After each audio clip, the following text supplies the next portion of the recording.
Hello, artists, creatives, and business owners. This is Will Bowman, and in this live, I'm going to talk about 7 motivational tips to beat your creative procrastination and resistance, and get back to work.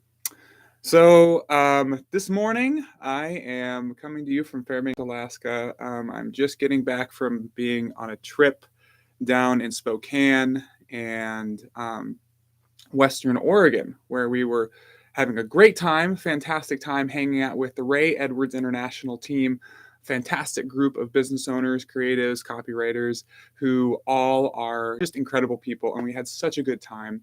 And then we got to spend some time with my wife's family in Eastern Oregon or Western Oregon. And the whole time I was sick and I was beat up and I was constantly going in and out of having a cold.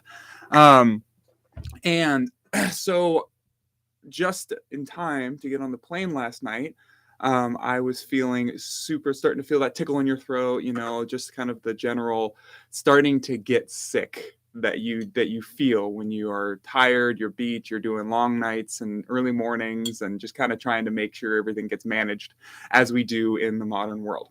So I started to feel pretty sicky last night, and just in time to get on the plane, I got on the plane and I started to get sick. And so last night I had this whole intricate plan how I was going to get here this morning, and I was going to get up and I was going to just tackle all of my tasks and get back into creative process and work. And sure enough, 7 a.m. when my alarm clock went off this morning, that did not happen. So instead, I ended up feeling very tired, beat up, and not really all that motivated to get to work and to come and do this live, as was my goal for the morning. Got up late.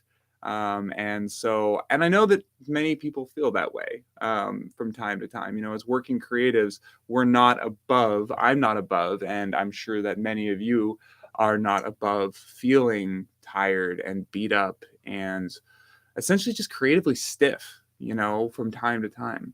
I'm a runner, and I equate this a lot of times to how you feel the day after a long run, or you feel the day after, you just feel up, getting started on a run.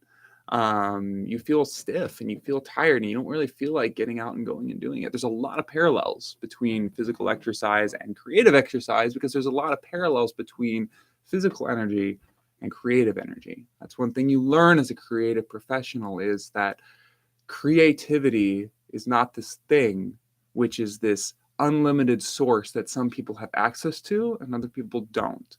It's a resource, it's an energy source, just like physical strength or endurance. And you train it, you cultivate it. You really you learn techniques that are conducive to spending less of it, or spending it in the right ways, right? And some days you just wake up and you don't feel creative. You don't feel inspired to get going. You don't feel like doing the work that you need to do. But unfortunately, as a professional creative, people have paid you to do the work. And so you have to do the work if you want people to continue to pay you to do the work.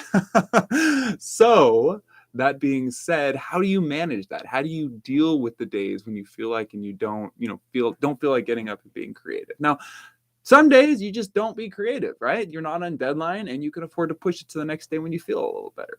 But generally speaking, that's not the case, at least in my experience. So all that being said, this live, I'm going to go through 7 tips and techniques that I personally use to beat that creative procrastination, to beat that resistance, to beat feeling a little bit tired and stiff and those kinds of things, and to kind of get back into doing the work in a way that's generative and actually is meaningful, right? Like getting on this live here today, right? Like I said, didn't feel like necessarily getting up and doing this, but I used many of these techniques this morning to be able to get here and to chat with you about creative procrastination. So I'm going to share them with you in this video.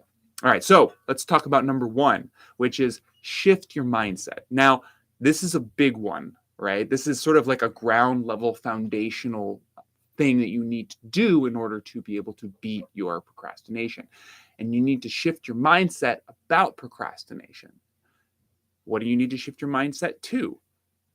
The idea that has helped me to be able to manage procrastination is, in the past, I used to see procrastination as something shameful, right? It wasn't something that, real creatives or real filmmakers, at least in my point, or writers, right? They didn't deal with procrastination, right? That was just something that they just knew how to deal with it. They knew how to bust through it and make it, just make it happen, right? They didn't struggle with it, right?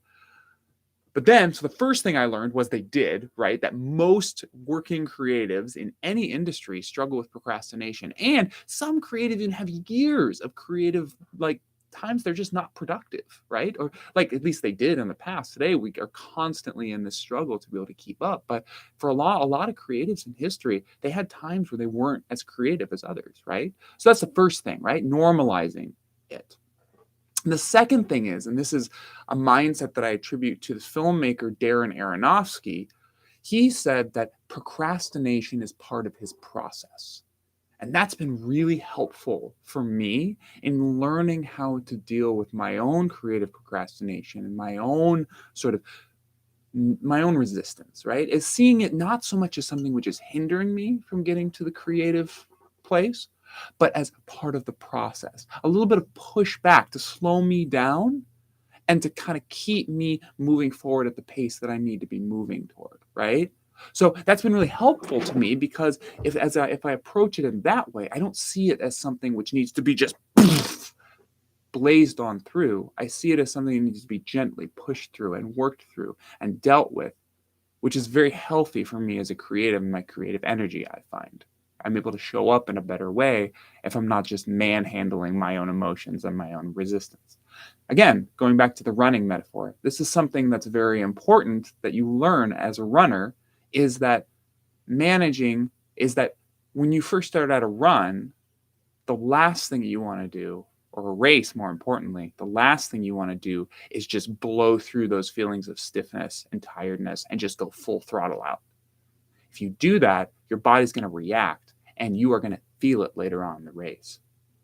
But if you take the time, if you take the slow, you warm up, you do all the things, right? And you listen to your body, it will gradually open up and you'll be able to run at the pace that you want. So, first one is shift your mindset. Procrastination is normal and creative resistance is normal. And two, it's part of the process. So, number two, tidy your workspace. This is something I did this morning, right? I got here back from Alaska, or back from the lower 48s to Alaska where I live, and my workplace was kind of a mess. My dad had done some work in this office and there was stuff all over the place. All my backpacks and my suitcases were everywhere from coming in last night and just throwing it in here and it just kind of exploding. So the first thing I did, instead of jumping right into the work I needed to do, is I tidied up. I made it feel like home. I cleaned things, I put things away, I got my studio reset up, right? This simple act of creation of the space was a nice warm up, and it made me feel more comfortable and at home in the place where I was going to be creating, right? Your space is a reflection of yourself. And if your space is cluttered and overwhelming, that's not conducive to you being creative at your best level. A lot of very, very, very high performing creatives will talk about how when they're not feeling creative, they'll take time and they'll tidy up their space, right? Because it's a reflection of them. And having that space is important for allowing that creative energy to flow out. Okay, so that's number two. So first one, shift your mindset. Two, tidy your workspace. Three, maximize the pleasure. So a lot of times we think of mind over matter, no pain, no gain, right? When we think of doing things like running or creating or things that are difficult for us. I don't so much like that motto. And as I continue to grow as both a runner who is training for Olympic qualifying level races and also as a working creative who's managing other creatives, I find that the idea of pain as essential is not necessarily, I don't want to say it's not true because it is true. There is a level of pain that's necessary, but I think that people really attach that and see pain as something which is categorically good and pleasure, which is something that's just categorically bad. And that's what I think is not true. Pleasure has a way of opening us up and relaxing us and letting what's in there flow out, right? When you allow yourself and you create a pleasurable experience, you relax. And you, instead of trying and doing things from your mind, you do them from your spirit and from your heart. And it just allows things to come out. We all know that experience of sitting around with the people who we are most comfortable with, people who we're most relaxed with, drinking a cup of coffee and talking about things that are really important. We're sitting around the fire with friends, music's being played, whatever. And that's the time when we're able to share things that are very important to us. That's the power of pleasure. There is a slight amount of pain. There is an amount of pain that's involved in growth and things, but there also is an amount of pleasure and relaxation that's involved in relaxing and allowing things to flow forth. So what that looks like practically, right? For me, my first cup of coffee, when I sit down in the morning, I try to make sure my space is warm. I try to make sure my coffee is hot. I try to make sure that I'm feeling comfortable in the clothes that I'm wearing, right? These are all very important things for me as a creative to be able to get into that creative space, right? So maximize that pleasure. What does that look like for you? What does that look like for you? Post in the comments below, what are some things that you can do to be able to maximize the pleasure for your own creative process and get back to work. Okay, so maximize the pleasure. The next thing is start gradually. Again, we're going to go back to the running metaphor because there's so many parallels. And I talked about this earlier. The last thing you want to do in a workout is to start off too fast because your body will tense up, lock up, and you will not be able to run as fast or as far as if you had warmed up into what you're trying to do. Now, I am a symptomatic, not like forgetting. I do not do warm-ups very well. I forget to do my warm-ups all the time, right? At least in the context of just normal runs going out, right? But in a race, I'm very intentional about warming up. I will warm up 3 hours before the race, and then I will warm up 30 minutes before the race. I will do 2 warm-ups to make sure when I get on that start line that my body is relaxed and open and ready to go. Creatively, that's also true. I have noticed this in myself. If I start off too fast with a creative project or like the meat, right? So if I had just woke up this morning and I had just rolled in here, turned on the lights and just jumped into talking to you, my spirit, my creative energy would be stiffer. It would be more reserved than if I took that time to start gradually into the things that I wanted to do. Same with writing for me. If I jump too quickly into the meat of the writing that I'm trying to do, it's not nearly as good as if I took the time to gradually work my way into it. Now, practically for me, there are a couple of different ways that I do that. That are very specific practices that I do to help me to warm up. The first is I start with something easy. Let's say I have a really difficult copywriting project or a script writing project or an editing project that I'm working on, right? These are all very tough. They require a lot of creative output and focus. Instead of jumping right into that, I will do I'll do something easy first. Like I won't necessarily do that. I'll do something else. So let's say that I need to write a web page copy. Instead of jumping into the web page copy, maybe I'll jump into the social copy that I need to write first. Something that's quick, short, easy, to the point, not going to take nearly as much of creative focus as jumping into a full web page. Again, going back to the running metaphor, if you're struggling to get out on a run for the day, the first thing you do is not go for the run, just put your clothes on, right? It's the easiest thing you can do. The next thing you do is you go out and you run down the road. That's all you got to do. Set your goal. Just going to get down the road, right? And 99 times out of 100, maybe like 98 times, once you get to the end of the road, you're going to feel like going farther, and you're going to go farther, and you're going to go farther, right? So start with something easy. If you're feeling stiff, if you're feeling, I really don't want to get into that project, don't jump right into that project. Do something else, right? This is another technique of when you're procrastinating one project, unless you need to work on that project right then, Do something else. Focus on where your energy is. Do something else, and that will open your creativity. And then you'll be like, oh, I'm going to go work on another other project. I can't count the amount of times that I've done this myself. Excuse me. Is to kind of slyly go in behind the resistance and say, well, I'm not going to work on that thing that I'm procrastinating because I'm nervous or it's difficult or whatever, right? I'm going to go work on this other thing. And then, all of a sudden I find myself working on this project and my creative resistance is like, now, wait a minute. So start with something easy, do something else, and then slip into that project that you're procrastinating or you have resistance on. Another task that I have is I prepare. I take the time to prepare before I create it, right? So this morning when I was preparing to do this live, instead of jumping right into the live, I took some time. I researched the title on my YouTube buddy. I made the outline. I wrote out the description, the promise. I did the identify. I just did all this little stuff, right? I prepared my outline rather than just jumping right in. And that helped me to kind of start to loosen up and know, okay, this is the direction that I'm going. Another practice that I actually do, similar to an exercise warm-up, is I'll do a creative warm-up. Sometimes it's not even paid work. It's literally just I go on and I find a writing prompt, or I do a 20-minute video editing creative exercise where I'll try and take a concept and edit it in 20 minutes and see how far I can get, right? And that gets my creative juices flowing, going, and ready to tackle that project that I need to take care of. So start gradually, start with something easy, run to the lamppost, then keep going. Prepare before you create and do a creative warm-up. Start gradually.